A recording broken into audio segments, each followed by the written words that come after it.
चलो बच्चों, accounting standard AS9 एक मार्क का कंपलसरी क्वेश्चन देने वाला है। ओके ना, थोड़ा थियोरेटिकल पार्ट है, चलो मैं उसका एक्सप्लेन करता हूँ, फिर आपका देखेंगे। Accounting standard AS9, accounting standard accounts के जो गाइडलाइंस 11th में आपने 12th में क्या क्या क्लोजिंग स्टॉक का एडजस्टमेंट क्या था बच्चों लोग, क्लोजिंग स्टॉक तो रटा है हम लोग, क्या बोलते थे, trading account, credit side, balance sheet, assets, prepaid expense, less from expense, balance sheet, asset side. कुछ याद है? 6 महीने पूरा दिमाग का डेप्रिसिएट फाइनल अकाउंट सुनी थी ना? यस। तो जितने मैंने 11th एंड 12th में किए हैं वो सब लॉजिकली किए। लॉजिक मतलब ये इधर जाएगा उधर जाएगा, इधर जाएगा उधर जाएगा, बस। पर वो क्यों रहेगा वो FY BCom में अकाउंट्स, इसलिए सारे जो लोग ऑनलाइन में थे तो AS1 और हमने AS2 किया था, इसलिए मेरी तो धमाका हो गया अपने क्लास में। ओके, बट ये इसलिए था क्योंकि FY BCom में क्या होता है ना, 11th एंड 12th के बाद जो साइंस वाले बच्चे होते हैं जिन लोगों को फाइनेंशियल प्रॉब्लम था या कुछ और भी रीजन है, वो लोग साइंस से कॉमर्स में आ जाते हैं। अब साइंस से कॉमर्स में आते हैं तो फिर उन लोग को पूरा बेसिक समझ में आना चाहिए अकाउंट्स, इसलिए AS1 AS2 पूरा डिटेल में FY BCom, ओके ना। तो इसलिए अपने को लगे यार ये तो हम ऐसे बचपन में किए थे, मतलब 11th 12th में वही। जब देखते हम लोग सो रेवेन्यू रिकॉग्निशन, पहले रेवेन्यू मीन्स व्हाट? रेवेन्यू के दो कॉन्सेप्ट होते हैं। रेवेन्यू कॉल का रेवेन्यू, वन रेवेन्यू मीन्स बच्चों स्मॉल एक्सपेंसेस और small item, small amount, and the other revenue means income। Same word है लेकिन हम लोग दो अलग जगह पर ट्रीट करने वाले हैं। एक जगह पर revenue means just small amount and other पे जगह पे हम लोग क्या करने वाले, रेवेन्यू मीन्स इनकम। ओके, तो रेवेन्यू रिकॉग्निशन मतलब आइडेंटिफिकेशन, पहचान।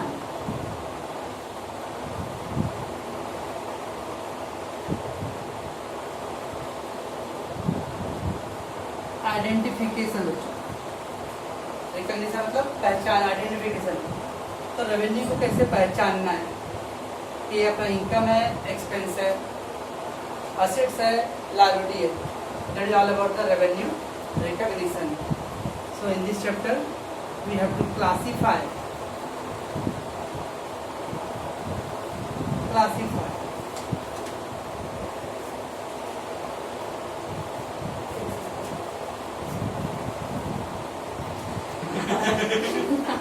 okay. So we have to classify the expenses, income, assets and liability। Classify मतलब वर्गीकरण करना, डिवाइड करना। ओके, तो सम ऑफ द आइटम क्या होते हैं, एक्सपेंसेस है, सम ऑफ द आइटम वो इनकम है, some of the item assets, some of the item liability. That is called classification. आपको एक एग्जांपल दिया रहेगा, तो एग्जांपल आप रीड करो, रीड करके देखो वो एक्सपेंसेस है और इनकम है, क्या असेट्स है और लायबिलिटी है। इस तरह हम लोग उसको डिवाइड करें। ओके,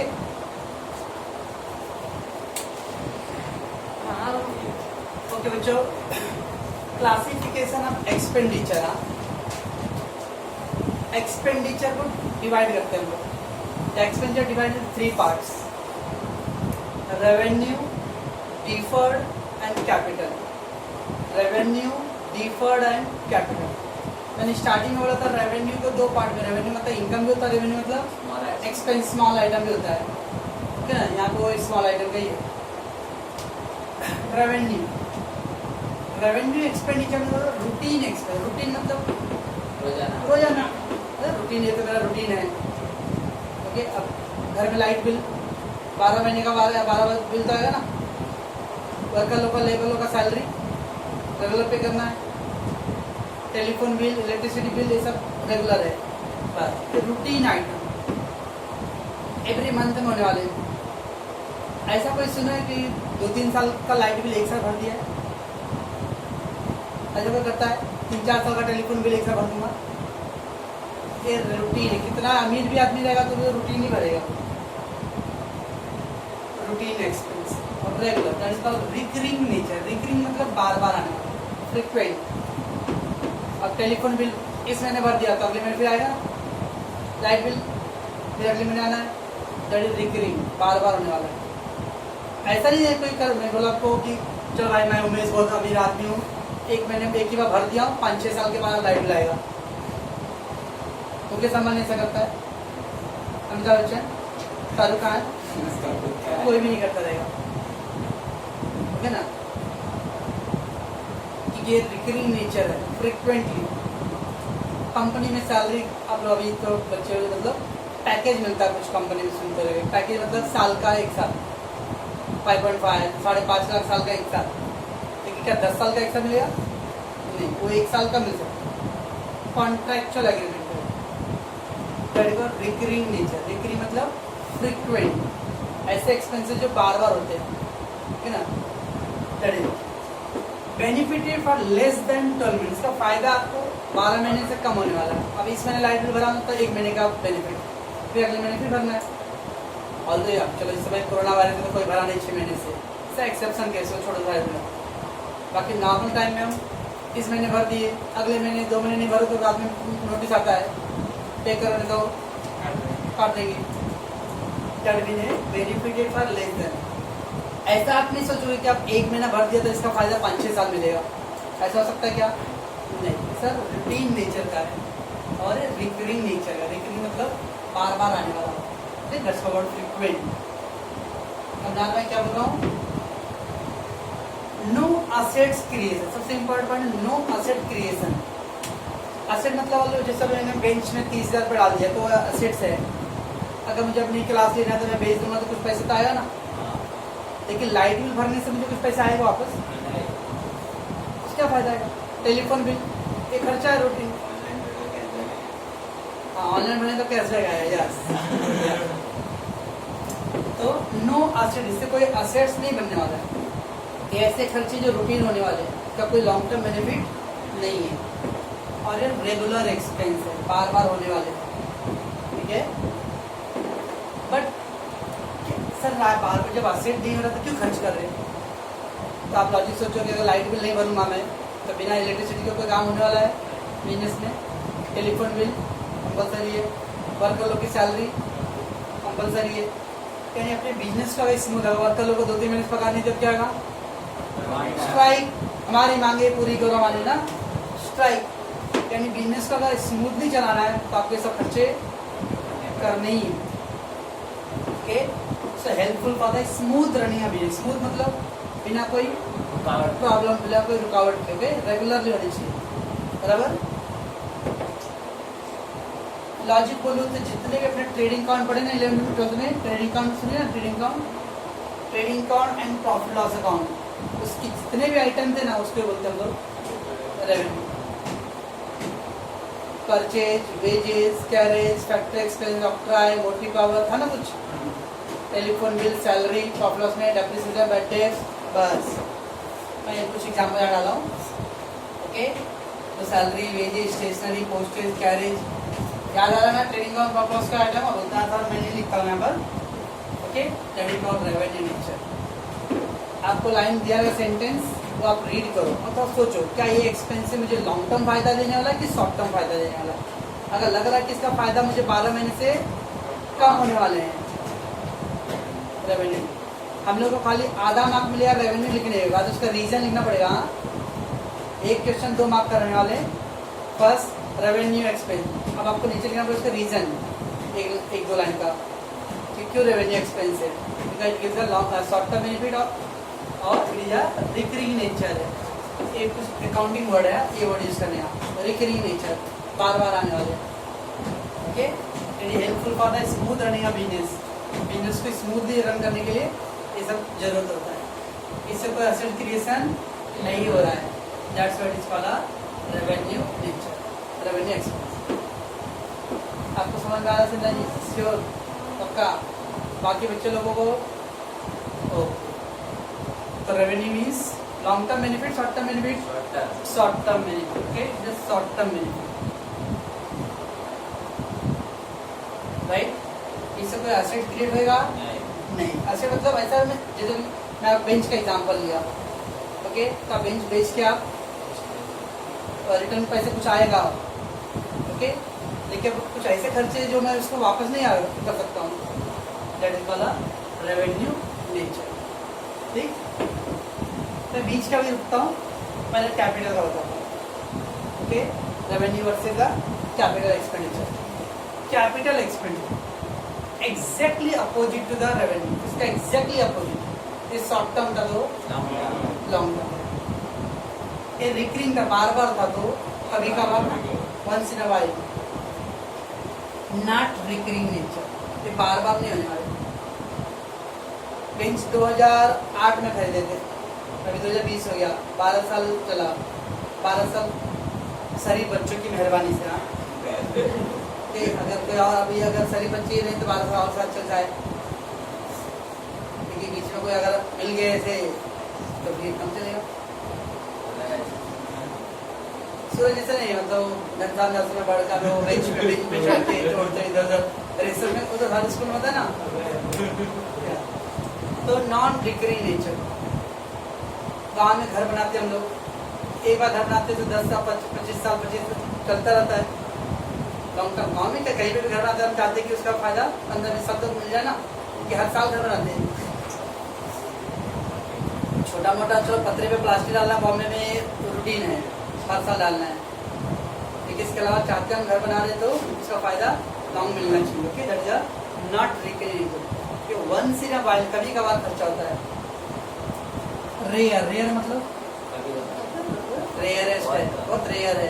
आजकल बहुत रेयर दिखते हो आप, क्या करें, कोरोना है। यस, तो rare expense, once in a while. Once in a while मतलब कभी कभार। Okay, I need to give a long term benefit. मैं आपको लॉजिक बोलूंगा यार, अगर कोई भी चीज का फायदा अगर 5 साल से ज्यादा होगा तो समझ रहे हो क्या है? Capital expenditure. ओके, 12 महीने से कम रेवेन्यू, 5 साल से ऊपर तो दिमाग लगा के बोलेगा दोनों के बीच में।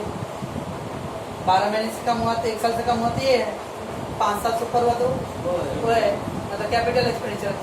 तो अगर बोलेगा 2-3 साल हुआ तो समझ रहेगा, है ना? सो ऐसा कोई भी बेनिफिट और एक्सपेंडिचर आप एक बार करते हो, उसका फायदा आपको 5-6 साल लॉन्ग टर्म मिल रहा हो, that is called capital expenditure. हमारा मैं क्या बोल रहा हूँ? Fix asset creation, current assets versus fix assets है ना। Current asset, fix assets, land, building, plant, machinery, furniture, investment, is a fix assets है। अब ये सब ऐसे असेट्स है जिसका फायदा आपको लॉन्ग टर्म में मिलने वाला है। अब फर्नीचर का एग्जाम्पल वाला बेच के ले लो। ओके, घर भी बन के शायद 2001 में बना था। ओके, तो दैट इज लॉन्ग टर्म। उसका आधा चक्की का machine, long term plant machinery. Okay, तो that is called long term nature का। ज़्यादातर लॉजिकली होता है कि हैवी अमाउंट स्पेंड होता है, जब भी फिक्स एसेट है तो इस पर अमाउंट खर्चा आपको ज़्यादा करना पड़ेगा। अगर रूटीन है, रेवेन्यू है तो छोटे मोटे खर्चा होगा, स्मॉल अमाउंट खर्च होगा, और उसके ऊपर आपको हैवी अमाउंट मतलब भारी अमाउंट नहीं, भारी भारी मतलब अरे ज़्यादा अमाउंट खर्च करना पड़ेगा। ओके ना। और सेकेंडली इससे फ़ायदा क्या है? Increase the productivity. अभी क्या मैं बता सकते हैं, आज आप इधर सब संजना छोड़ के बाकी लोग तो बचपन से ही पढ़े इधर थे 1 साल बाद। ठीक है, जब बेंच नहीं था क्लास में तो 10वीं का फीस 200 रुपये महीने का देते थे लोग, बाकी लोग 2500-3000 लेते थे। 200 रुपये भी अगर रखता था महीने का ना, सर क्या सर 200 रुपये 200 रुपये ऐसा करते। तो ये जो बेंच का आइडिया था, जो मनीष क्लासेस है, तो मनीष सर जो फ्रेंड है, तो उन्होंने कहा तुम इतना मेहनत करते रहोगे ना तो वो 200 ही बोलते रहेंगे। तो बेंच तब 2000 रखा फीस में साल का, ठीक है। वो 200 में भी कैसा देते थे, सर 180 रुपया छूटता नहीं है ऐसा भी करते थे। तो दैट इज प्रोडक्टिविटी, मतलब काम करने की जो कैपेसिटी हो बढ़ जाता है, तो आप उसका आपका इनकम भी ज़्यादा आएगा। तो ब्लैक टैक्सी, तो उस पर 250 रुपये का मीटर रीडिंग होगा, और अभी उबेर और ओला वाले लोग एसी वाला है तो उसमें 300-500 रुपये लगेगा। दोनों तो टैक्सी है ना, खाली वो एसी लगा दिए तो एक्स्ट्रा हो गया ना, बराबर ना। दोनों टैक्सी है, अगर ब्लैक वाले टैक्सी से जाएंगे तो 200 रुपये मीटर लगा बिल, और वही उबर लेके जाएगा तो 350 रुपये। क्यों, ज़्यादा लेके दूर गया, उतने दूरी लेके गया, लेकिन वो एसी का चार्ज भी लिया ना उसमें। इसका तो ब्लैक वाले में भी अगर एसी लगा देंगे तो उसका भी रेवेन्यू बढ़ेगा, बराबर है। पेट्रोल डीजल वाला और सीएनजी गैस वाला, अब पेट्रोल डीजल का इंजन जल्दी खराब होता है, सीएनजी में जल्दी खराब नहीं होता है। तो एक बार खर्चा तो लेकिन इसका फायदा लॉन्ग टर्म होगा, ऐसा। Okay, one time expenditure, long term फायदा, दैट इज वाला capital expenditure. Okay, so it increase the productivity. Productivity मतलब काम करने की क्षमता बढ़ाता है। ओके, पंखा बराबर नहीं चल रहा है, वो स्लो चल रहा है, तो आगे वो जो भी मैकेनिक का बना वो स्टार्टर का तो है ना, चौक का स्टार्टर क्या है, स्टार्टर चेंज कर दो तो उसका काम करने की कैपेसिटी बढ़ जाएगा। तो ऐसा नहीं सोचना कि 5 लाख 10 लाख का बड़ा अमाउंट खर्च होगा तो ही, ऐसा हो सकता है 10 रुपए की चीज़ हो, लेकिन 10 रुपए की चीज़ चेंज करने से क्या उसकी काम करने की कैपेसिटी बढ़ जाएगा। तो ध्यान रखना, ये नहीं सोच लेना है कि बड़ा अमाउंट बोले सर ने हैवी अमाउंट तो बड़ा अमाउंट डाला तो ही capital. All the small amount है, पर वो स्मॉल अमाउंट की वजह से क्या हो रहा है, उसकी काम करने की कैपेसिटी है इंक्रीज।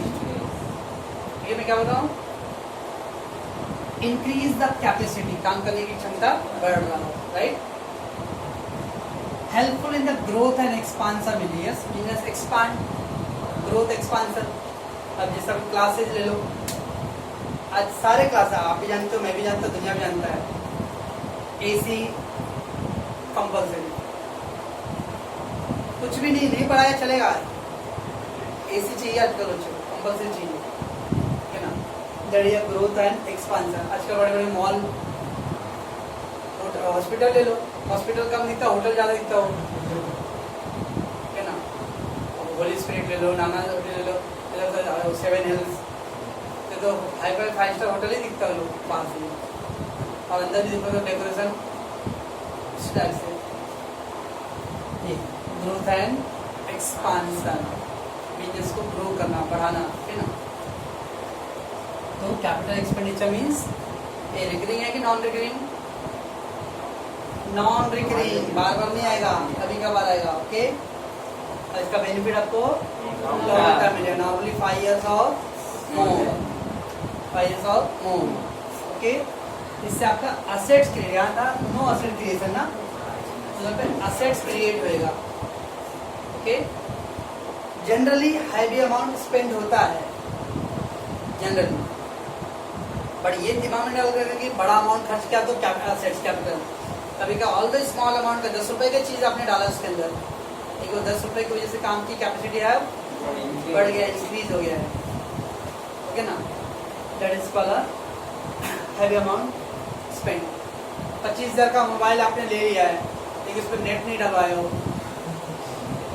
ओके ना, तो 75 रुपये वाला जियो सिम लगाए हो, तो काम की कैपेसिटी कम रहेगा। लेकिन 350 रुपये आप महीने का नेट पैक भरवा लियो, तब आप ज़्यादा से काम कर सकते हो, ठीक है ना। तो 350 रुपये स्मॉल अमाउंट है, और 25,000 के मोबाइल में ऐड होने के बाद क्या हुआ, उस मोबाइल का यूज़ आप ज़्यादा कर रहे हो, तो उस मोबाइल को जो है ज़्यादा नॉलेज नहीं है, मेमोरी कार्ड उसकी कैपेसिटी इंक्रीज करेगा। That is called heavy amount spend on the और इट इंक्रीज द क्या बच्चों प्रोडक्टिविटी और कैपेसिटी, क्षमता बढ़ाता है काम करने। Okay, helpful in the growth and expansion of business, business को ग्रो करने में भी ज़्यादा यूजफुल है। एग्जाम्पल क्या है, सुने ना।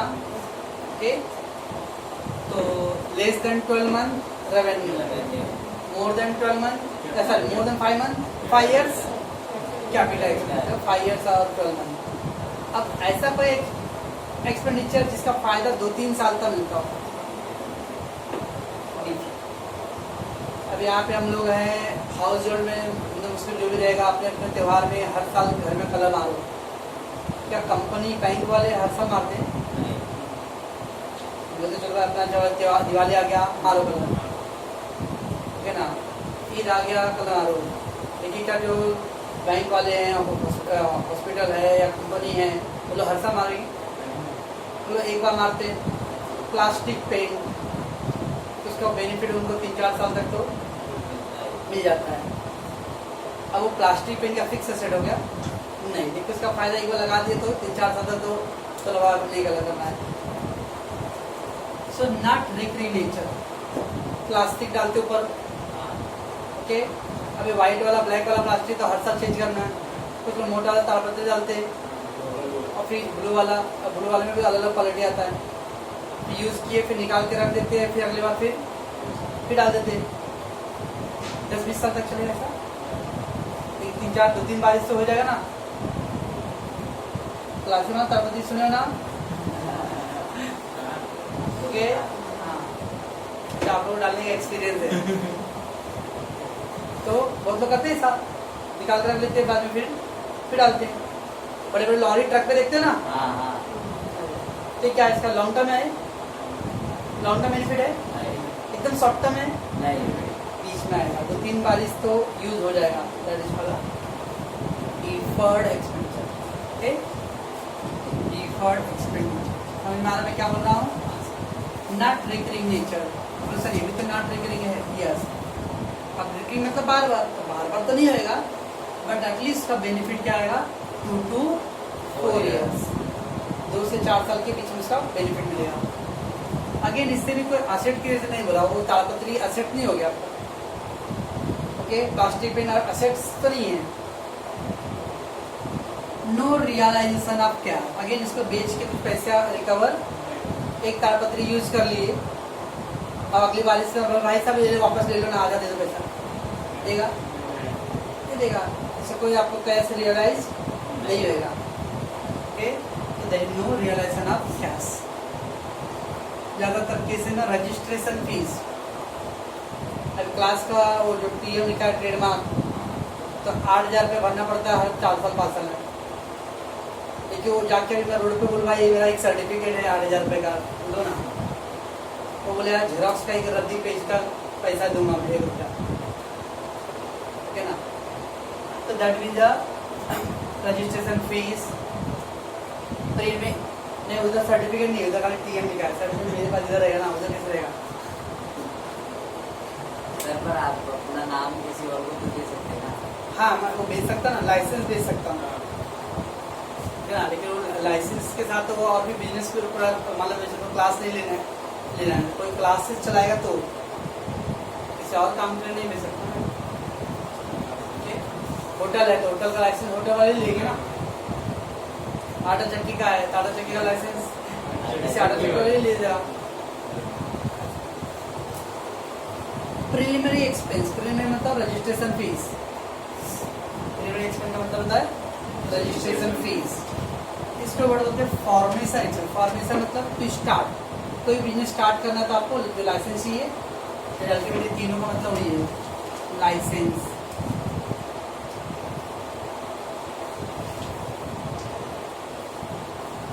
Licence fees. Okay, underwriting commission, ये क्या होता है? अंडर राइटिंग सब नीचे बैठ के लिखिए। कितने एसपी स्टूडेंट थे यहाँ पे?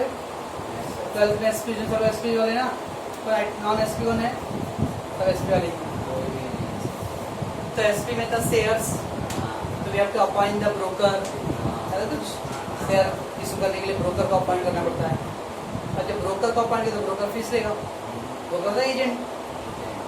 ऐसा एजेंट जो आपको गारंटी लेकर काम करने है, जैसा अभी टिकट के लिए आप दिए एजेंट को, आज हुआ, आज नहीं हुआ, कल होएगा, परसों हुआ, 4-5 दिन के बाद ले लो पैसे, लो नहीं हो रहा है। अब 5 दिन इंतजार किया और नहीं दिया पैसा, टिकट भी नहीं हुआ। हम लोग बोले भाई 500 रुपये ज़्यादा ले, लेकिन पक्का बता कि 4-5 दिन में देगा। अगर वो फिक्स गारंटी देता है कि मैं 5 दिन में आपको टिकट दूंगा, वो एक्स्ट्रा चार्ज ले रहा है, उसको बोलते हम लोग underwriter. Underwriter means to taking the guarantee to work. कोई काम की गारंटी लेता ऐसे एजेंट बोलते हम लोग अंडर राइटर, और उसके कमीशन बोलते under writing commission. Under writer मतलब एजेंट, बट ऐसा एजेंट जो गारंटी एश्योर्ड करता है वर्क कंप्लीट करने की। ओके, तो ऐसे मान लो अगर मेरे को शेयर बेचना है, मैं रोड पे खड़े हो जाऊँ, रास्ते वहाँ सस्ते वहाँ ले लो नहीं, कोई शेयर लेगा ही नहीं। तो मैं किसी एजेंट को पकड़ूंगा, भाई मेरा शेयर बेच के दो, तो एजेंट मेरा शेयर बेच के देगा। ठीक, अगर उसने गारंटी लिया, कोई पब्लिक नहीं लेने को रेडी रहेगा तो वो खरीदेगा। मुझे क्या है, आम खाने मतलब गुटली क्यों मिल रहा है, पैसे चाहे पब्लिक से आए या एजेंट से आए, ये पैसे से मतलब है। बढ़िया अंडर राइटर, और उसके कमीशन बोलता है under writing commission. Okay, and discount on issue of share, आपने सुना इश्यू ऑफ शेयर। शेयर बेचते हैं 3 टाइप का, पार, प्रीमियम एंड डिस्काउंट। ज़्यादा पार, प्रीमियम एंड डिस्काउंट। 100 रुपए का शेयर 100 में बेचा तो पार, 100 रुपए का शेयर 120 में बेच दिया तो प्रीमियम, 100 का शेयर 90 में बेच दिया तो डिस्काउंट। तो जो 10 रुपए जो लॉस हुआ ना, that is discount on issue of shares. Okay, and then the expense है issue of share. Share issue करना है तो एडवर्टाइजिंग करना पड़ता है, और भी जो खर्चा है, ये सब ऐसे है जिसका कोई बेनिफिट रिटर्न नहीं आने वाला है। ओके, तो ज़्यादातर केस में लाइसेंस का रजिस्ट्रेशन है, अंडर राइटिंग कमीशन है, शेयर से रिलेटेड जो खर्चे होते हैं, ये सबको हम लोग बोलते हैं डिफर्ड एक्सपेंडिचर। ओके,